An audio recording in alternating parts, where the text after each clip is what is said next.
Picture this: straight A high school senior who barely needed to open a book, now staring at a 47% on her first college biology exam. If that sounds familiar, you are not broken. Your brain just needs a better study system. My name is Dr. Erik Albinson, and over the last 6 years, I've watched thousands of smart students hit the college wall. Your high school study habits? Dead on arrival. In this video, I'm cutting through the study myths and giving you the exact neuroscience-backed system I use to help college students ace their academic transition from high school to college. Before we get into specific study systems, we need to understand how the brain learns. The information processing model helps explain this remarkable process. Learning begins in your short-term or working memory, the thinking space of your brain where you actively engage with information. As you rehearse or repeat that information, it becomes encoded into long-term memory. Repetition is a key part of learning.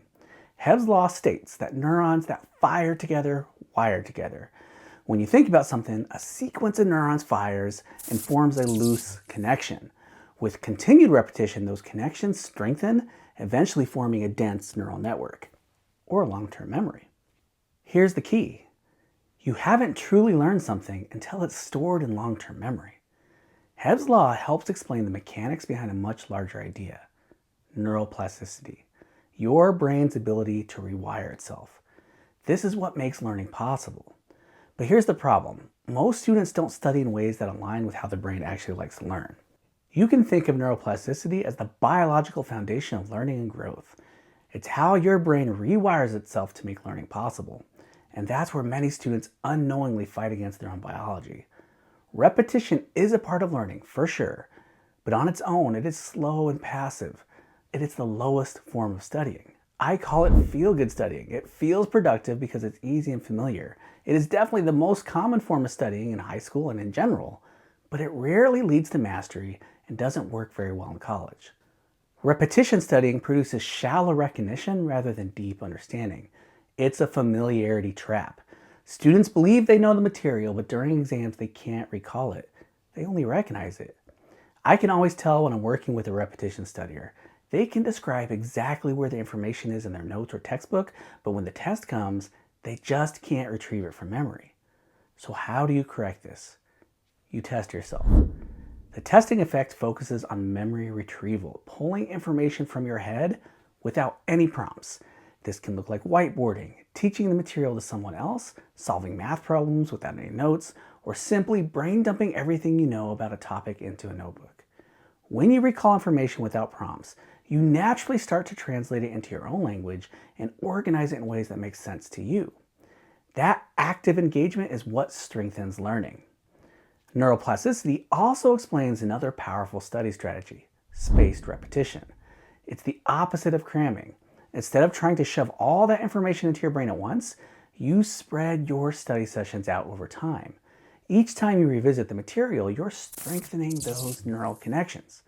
By spacing out your studying, you give your brain time to build strong neural networks and durable knowledge. This is why cramming doesn't work. Students often think of learning capacity as unlimited, but it's not. Learning is a physiological process just like building muscle. We all know that one intense workout won't make you strong overnight. The brain works the same way. Learning is about consistency, not intensity. If you have 3 weeks between exams, you should be studying over those 3 weeks. A common mistake first-year students make is waiting until the week before the exam. In high school, when all you had to do was memorize facts, yeah, this worked. But in college, there is simply too much material to encode effectively in that short time, and you are expected to apply that knowledge. You're expected to learn deeply. You need to give your brain time and space to build its neural networks one layer at a time.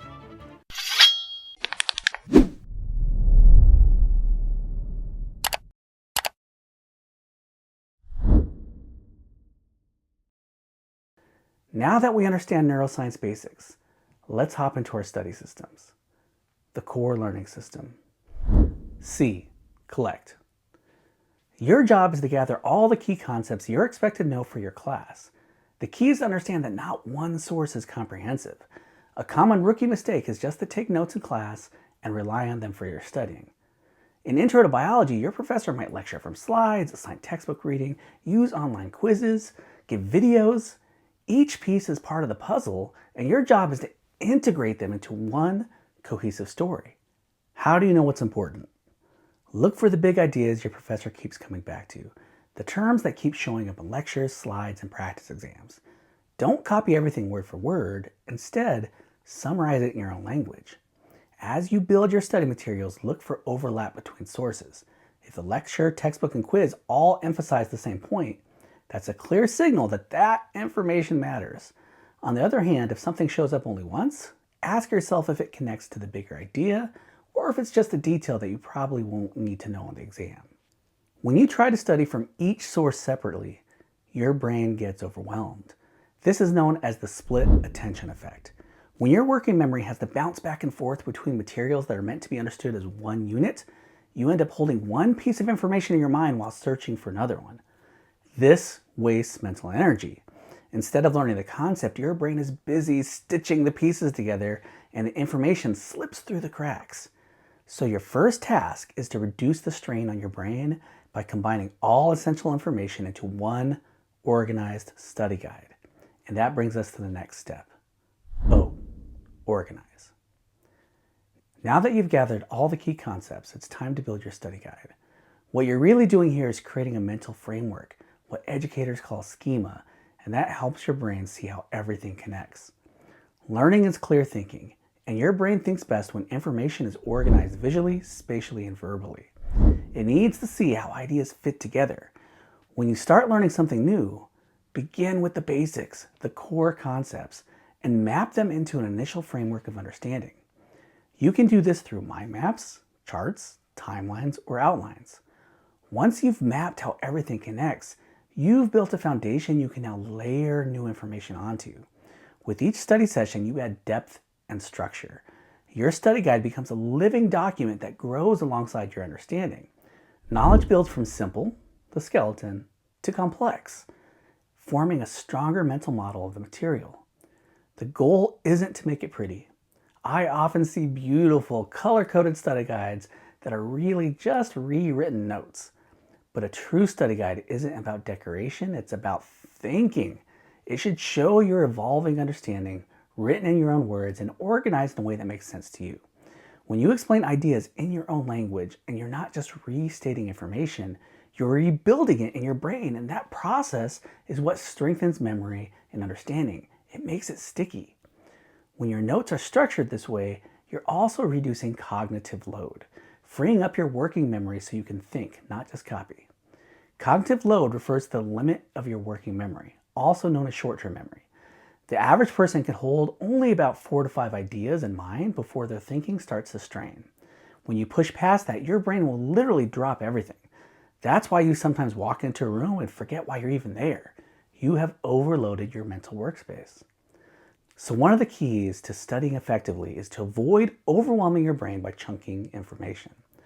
If I gave you my phone number as one long string of digits, it would be hard to remember. But if I gave it in chunks, 3, 3, and 4, suddenly it feels easy. Chunking works because it turns several pieces of information into one mental unit. Each chunk counts as a single item in your working memory, even though it contains multiple details. In other words, chunking is like a mental cheat code, and it expands your brain's processing capacity.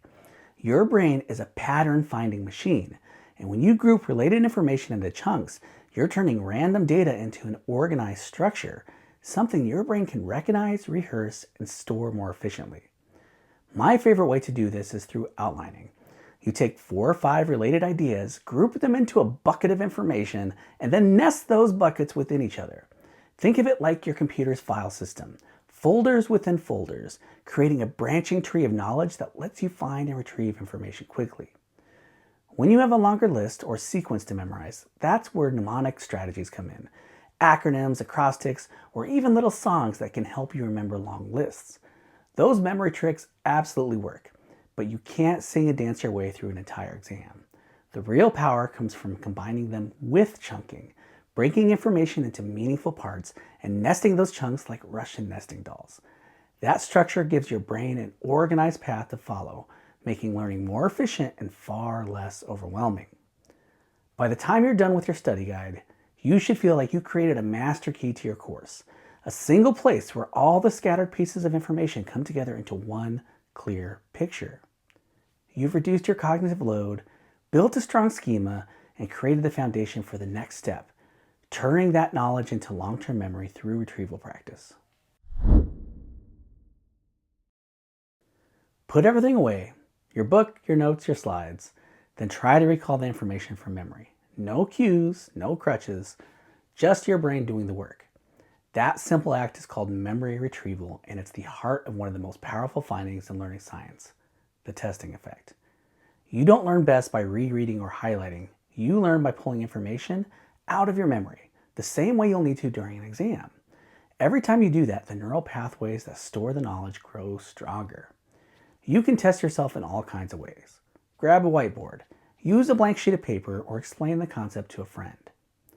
When you can't recall something, that's not failure, it's feedback. That's your signal to revisit and reinforce that information. The moment you reach for an answer and almost find it, that's where the real learning happens. Psychologists call this desirable difficulty. It means that when learning feels effortful, it's actually working. The struggle is progress. Each retrieval attempt stretches your brain, strengthens connections, and turns temporary knowledge into long-term memory. So, the next time learning feels hard, take comfort in knowing that it is the feeling of your brain rewiring itself for success. And this brings us to our final step, evaluate. This is where you step back and start thinking about your thinking, what psychologists call metacognition. Ask yourself, what do I actually understand? What's still confusing? Could I explain this concept or answer the kind of questions my professor might ask? You're not just reviewing, you're diagnosing your learning. Active learners are constantly hunting for what's missing. Repetition studies are simply rereading what they already know. When you evaluate your learning, you are constantly testing your knowledge, finding the gaps, and then going back to the source material to fill them. That process is what turns studying from a passive activity into an active learning cycle. When you do this consistently, you're training your brain to monitor its own understanding. Neuroscientists call this metacognitive control. It's like having a coach inside your head, redirecting your attention, adjusting your strategy, and keeping you focused on what matters most. While the core learning system helps you collect and organize information, laying the foundation for your understanding, the Feynman Technique takes you to the next level. It's how you move from understanding information to owning it. When Richard Feynman was preparing for his PhD comprehensive exams, he discovered a better way to study. He grabbed a blank notebook and titled it, "Things I Don't Know About Physics." Then he started writing, not what he didn't know, but what he did know, from memory. As he wrote, the gaps revealed themselves. He could see exactly where his understanding broke down. Each time he went back to his books, filled in the missing pieces, and rewrote complex academic ideas in his own clear, simple language. That process, retrieval, simplification, and reconstruction, is what made Feynman such a powerful learner and teacher. He wasn't just reviewing information, he was reorganizing it in his own brain, using his own words, and that's how deep understanding is built. Here's how you can use the Feynman technique to level up your own study. Step 1. Create your study materials. Start by building your own Feynman notebook. Use the core learning system to gather everything you need and pull it into one place. Then, rewrite it in your own words. Don't copy the textbook. The goal is to make the information make sense to you. When you translate it into your own language, you're not just memorizing, you're reconstructing understanding. Step 2. Teach it. Now, teach it out loud. When you explain a concept to someone else, or even just to your dog, you quickly find out what you actually understand. If you stumble or can't explain it simply, that's not failure, that is feedback. You've just found a knowledge gap, and this is one of the trickiest parts about studying. So now, go back, review that part that you got confused on, and add what's missing to your study guide. Step 3. Refine it. Once you've found those knowledge gaps, now you refine it. And refining means 3 things. You organize it, Rearrange the ideas. Notice which concepts depend on others. Build a logical flow. Simplify it. Feynman would ask, how would you explain this to a child? To teach a child, you focus on the key concepts and how they form the big picture. You would take complex ideas and find ways to explain them simply. This is the heart of teaching effectively. Einstein said something similar. If you can't explain it simply, you don't understand it well enough. Clarity reveals comprehension. You apply it. Find real-world examples. Tell a story. Connect it to something meaningful and familiar. When you link new information to something personal, it becomes sticky. It moves more easily into long-term memory. This is called elaborative learning, when you take new information and connect it to something you already know. Step 4, teach it again. Now teach it again. But this time, you're not just repeating facts, you're rebuilding knowledge from the ground up, teaching your unique understanding of the material. Each time you go through this cycle, refine and teach, you strengthen the neural connections in your brain. You move from memorizing to mastering. Your understanding becomes more nuanced and personal. The Feynman technique turns studying into active reconstruction. You're not passively reviewing, you're rebuilding knowledge from memory, shaping it in your own words, and testing its strength through teaching. Each time you simplify, clarify, and apply what you learned, your understanding becomes your own. It becomes deeper. But mastering information isn't just a one-time event, it's a process. Learning deepens through repetition, reflection, and refinement over time. That's where the study cycle comes in. It connects everything you've learned here into one repeatable system for continuous improvement, the rhythm of how to study in college. Once you've learned to organize and reconstruct knowledge, the next challenge is consistency, building a routine that keeps your brain in learning mode every week. So what does all this look like during the rapid pace of college life? Here's what I recommend. First, you should be building your study material as you go. If there are 3 weeks between exams, that means you are studying for that class the entire time, not just a few days before the test. Here's what that looks like in practice. You go to class and take notes. After class, take a 10-minute break for a quick brain dump. Grab a blank sheet of paper and write down everything you remember learning that day. No notes, no slides, just your own memory. That one simple step does a lot. It immediately gets you putting concepts into your own words and organizing them in a way that makes sense to your brain.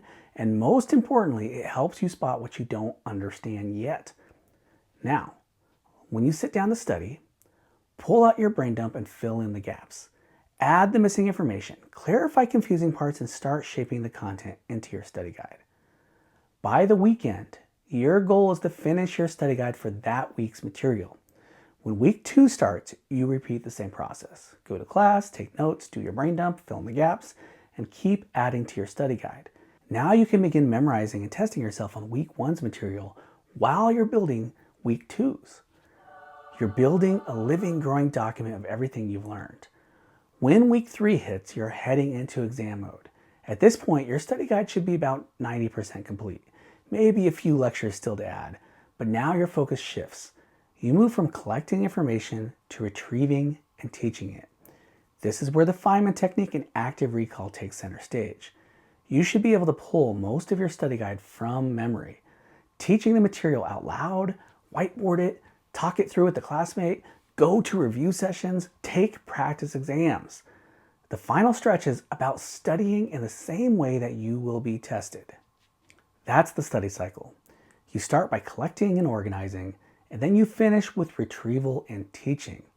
The key, though, is to weave memory retrieval practice throughout the entire process, not just at the very end. Every time you pull information from memory, you're strengthening those neural connections, building durable long-term memories, and transforming information into understanding. That's how you move from barely surviving to thriving in college. College doesn't just reward effort, it rewards effectiveness. Failure isn't due to a lack of intelligence, it's due to a proper lack of preparation. And when you start using systems like the core learning system, the Feynman technique, and the study cycle, you're no longer guessing. You're following an effective neuroscience-based study system. Remember, learning isn't about cramming in more hours. It's about building neural connections that last. When you study this way, you're not just preparing for the next exam, you're training your brain for life. Do you remember that student staring at the 47% on her first biology exam? I've seen that same scenario play out countless times. Students going from F's to A's, and the only thing that changed was their study system. When you learn to study like this, your brain and your grades will follow suit. If this video helped you understand how to learn better, imagine what happens when you apply it every week. In the comments, let me know how this study system is going for you. I would love to hear from you. If you want more neuroscience-based strategies to study smarter and stay calm under pressure, hit subscribe, give the video a like, and you got this.